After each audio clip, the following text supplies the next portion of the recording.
Assalamualaikum warahmatullahi wabarakatuh. Kembali lagi di video channel saya Gado-Gado at Home, di mana video-video pada channel saya ini berisikan tentang materi-materi pembelajaran apa aja deh yang bisa bermanfaat khususnya buat teman-teman yang kuliahan ya. Terutama adalah untuk jurusan untuk jurusan manajemen ya. Saya memegang biasanya itu untuk mata kuliah riset operasi dan juga pengantar bisnis ya. Kemudian pada kesempatan kali ini saya akan berbagi penjelasan mengenai metode Simplex lagi ya. Dan metode Simplex ini sudah pernah sih saya jelaskan contoh perhitungan di video saya yang sebelumnya. Tapi kalau teman-teman mau yang lain ya, ini ada lagi nih satu video yang saya mau coba explore materinya untuk teman-teman semua supaya teman-teman mungkin lebih tahu lagi seperti apa sih metode Simplex. Langsung aja kita mulai. Oke, sebelum melakukan perhitungan iteratif, teman-teman udah tahu ya iteratif itu apa ya? Perhitungan tahap-tahap itu pada saat melakukan program Simplex.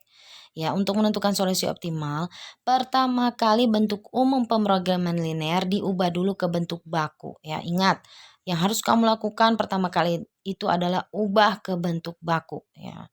Bentuk baku dalam metode Simplex tidak hanya mengubah persamaan kendala ke dalam bentuk sama dengan, tetapi setiap fungsi kendala harus diwakili oleh satu variabel basis awal.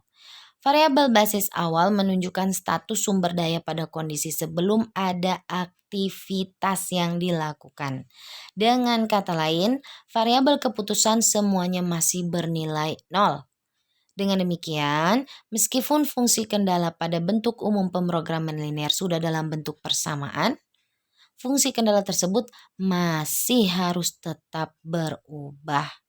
Oke, paham ya? Nanti kita akan masuk ke perhitungan seperti apa sih maksud kata-kata berikut ya, maksud kata-kata tadi gitu ya. Nah, ada beberapa hal yang harus diperhatikan dalam membuat bentuk baku. Pertama, fungsi kendala dengan pertidaksamaan lebih kurang dari dalam bentuk umum.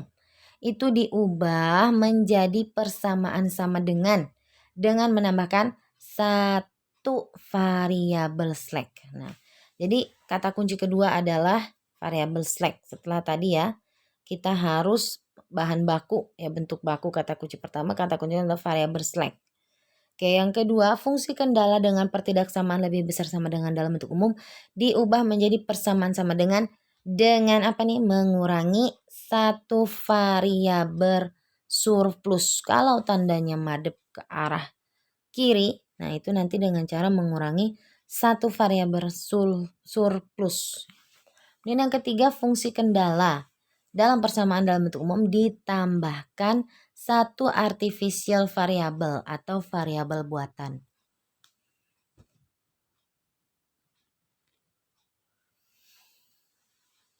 Nah, kita lihat kasusnya nih. Kita punya fungsi tujuan. Baterai lemah. Kita punya fungsi tujuan minimum Z sama dengan 2x1 ditambah 5,5x2. Kendalanya adalah x1 ditambah x2 sama dengan 90. Ya. Nah, kemudian 0,001x1 ditambah 0,002x2 lebih kecil sama dengan 0,9. Itu tandanya madep ke kanan. Yang bawahnya madep ke kiri sama dengan 27. Lebih besar sama dengan 27. Yang bawahnya lagi lebih kecil sama dengan 4,5. X1, X2 lebih besar sama dengan 0. Nah, perhatikan ada kendala-kendala yang ada tersebut ada tandanya beda-beda ya. Nah, kemudian bentuk di atas adalah bentuk umum pemrograman linear. Nah, ini masih umum bentuknya ya. Ke dalam bentuk baku model matematik diubah dulu. Ingat tadi kata saya kata kunci yang pertama adalah mengubah ke bentuk baku. Berarti yang kita lakukan selanjutnya adalah yang kendala-kendala ini kita ubah ya menjadi bentuk baku. X1 ditambah X2 sama dengan 90 tadi ketentuannya. ditambahkan satu variabel slack. Ya, maka X1 plus X2 ditambah S1 atau variabel slack 1 sama dengan 90. Untuk yang keduanya, tanda lebih kecil nih. Lebih kecil sama dengan, ya, diubah ke sama dengan kan, maka ditambah juga variabel slacknya. Jadi kita tulisnya S2. Bagaimana kalau tandanya ke arah kiri? Ya kita maka harus ditambah, harus dilakukan nih, diubah menjadi persamaan dengan mengurangkan satu variabel surplus. Ya. Maka yang harus dilakukan adalah kita lakukan dengan cara minus S3 ditambah S4 sama dengan 27. Karena kita itu melakukan tandanya itu ke arah kiri ya. Jadi kita pakai ketentuan diubah menjadi persamaan sama dengan mengurangkan satu variabel. Berarti ada variabel yang dikurangkan dengan satu variabel. Berarti kita tulis minus S3 ditambah S4 sama dengan 27. Kemudian yang selanjutnya adalah 0,02 X1 ditambah 0,06 X2 ditambah S5 karena tandanya itu tadi adalah ke arah kanan ya, maka tidak ada masalah, langsung ditambah S5 sama dengan 4,5. Kemudian kita kasih keterangan X1, X2, S1 sampai S5 itu semuanya lebih besar daripada 0. Nah, setelah itu kita lakukan yang selanjutnya adalah fungsi kendala pertama mendapatkan variabel S1 karena bentuk umumnya sudah menggunakan bentuk persamaan. Oke, nggak ada masalah ya S1 ya. Fungsi kendala kedua dan keempat ya mendapatkan variabel slack S2 dan S5 karena bentuk umumnya menggunakan persamaan lebih kecil sama dengan. Oke, paham ya. Sedangkan fungsi kendala ketiga mendapatkan surplus S3 ya, maka di sini ada surplus S3 dan ada variabel buatan S4 ya, buatan S4 di sini. Karena bentuk umumnya menggunakan pertidaksamaan.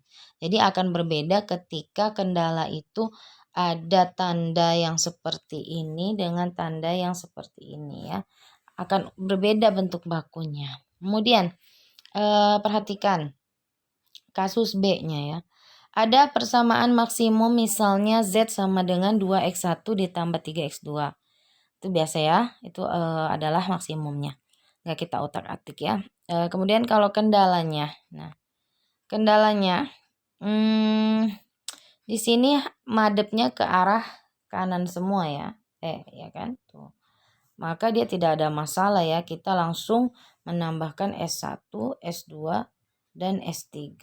Ya. Itu tidak ada masalah. Nah, kemudian bagaimana pembentukan tabel simplex? Ya. Dalam perhitungan iteratif kita akan bekerja menggunakan tabel. Jadi memang sudah semestinya kamu bikin tabel ya. Bentuk baku yang sudah diperoleh kita masukkan ke dalam tabel. Semua variabel yang bukan variabel basis mempunyai solusi nilai kanan sama dengan 0 dan koefisien variabel basis pada baris tujuan harus sama dengan 0. Oleh karena itu kita harus membedakan pembentukan tabel awal berdasarkan variabel basis awal. Gunakan kasus B. Nah, kita mau pakai kasus B, berarti kita pakai kasus yang ini ya. Oke, kita pakai yang ini, kita masukkan ke dalam tabel. Nah, 10 di S1, 6, 8, 5, 20, 15. Ya, kita lihat ke atas. Nih.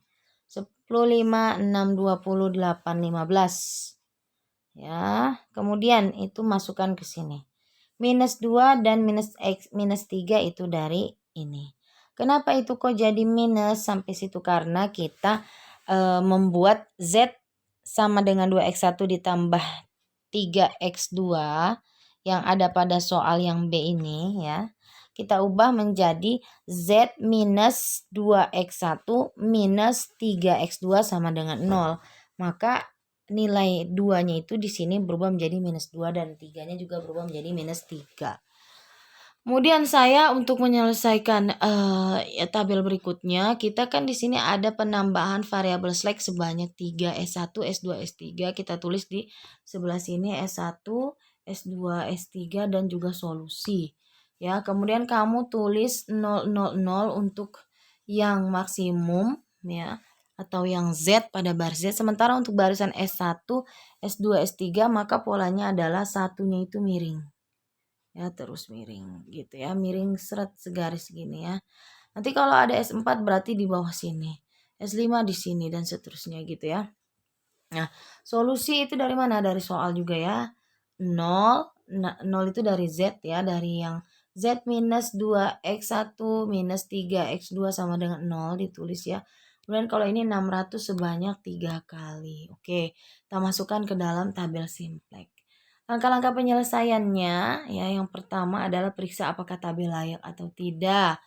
Kelayakan tabel simplex dilihat dari solusi nilai kanan. Jika solusi ada yang bernilai negatif, maka tabelnya tidak layak atau tidak dapat diteruskan untuk dioptimalkan. Kita cek, tidak ada yang negatif maka aman. Kemudian yang kedua, tentukan kolom pivot. Nah, ini penting ya, suka ada yang salah di sini. Penentuan kolom pivot dilihat dari koefisien fungsi tujuan, nilai dari sebelah kanan baris Z dan tergantung dari bentuk tujuan. Jika tujuan maksimisasi, maka kolom pivot adalah kolom dengan koefisien paling negatif. Jika tujuan minimisasi, nah ini bedanya ya, maka kolom pivot adalah kolom dengan koefisien positif terbesar. Jika kolom pivot ditandai dan ditarik ke atas, maka akan mendapatkan variabel keluar. Jika nilai paling negatif atau untuk tujuan maksimisasi atau positif terbesar, untuk tujuan minimisasi lebih dari satu, pilih salah satu secara sembarang. Ntar kamu akan lihat ya di soal. Kemudian yang ketiga, tentukan baris pivot. Yang keempat, tentukan elemen pivot. Nah, ini nanti kita lihat ya di soal. Yang kelima, bentuk tabel simplex baru. Dan yang keenam, periksa apakah sudah optimal. Nah, keoptimalan tabel ini dilihat dari koefisien fungsi tujuan nilai pada baris Z dan tergantung dari bentuk tujuan.